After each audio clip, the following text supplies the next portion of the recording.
Hey guys, Travis Lee here, and I've got a question for you. Would you automatically dismiss a house that's been on the market for months? A year ago, that would absolutely have made sense, and in the past, that's how we've sort of shot for things. If a home didn't sell right away, something was probably wrong. I tell my sellers all the time that we need to try and make something happen in that first 3 weeks. That's the sweet spot. Otherwise, people will indeed start to assume that something's wrong. But today, this rule of thumb just doesn't apply like it used to. Homes are taking longer to sell across the board. Why? Well, there are fewer buyers. Seems everyone is waiting for interest rates and home prices to come down. Prices have come down a little, but as far as interest rates go, guess what? Everybody else is waiting for them to come down too. So when they do, we're going to see a ton of buyers hit the market, and we'll be back to multiple offers on every home, and you'll likely not get the first one you fall in love with. I hate when that happens.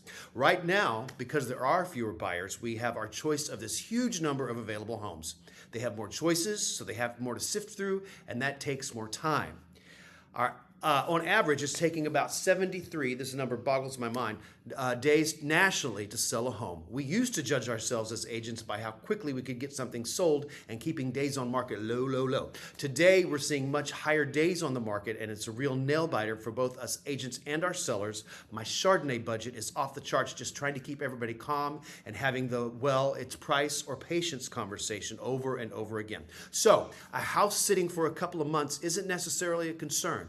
Maybe it was just priced a little too high, which is a cardinal sin these days. Maybe it didn't have good listing photos. I don't know how that happens, but it does. Or maybe it's in an area where there's just a lot of inventory. Here's the upside for you buyers in these scenarios. The sellers are super motivated to get these to the closing table. They're more open to negotiation, they're more open to repairs, and just generally playing nice to get the deal done. So, before you write off a listing just because it's been sitting longer than you think it should have been, it might be worth a second look. Sometimes your best opportunity is the one that everyone else has passed right over.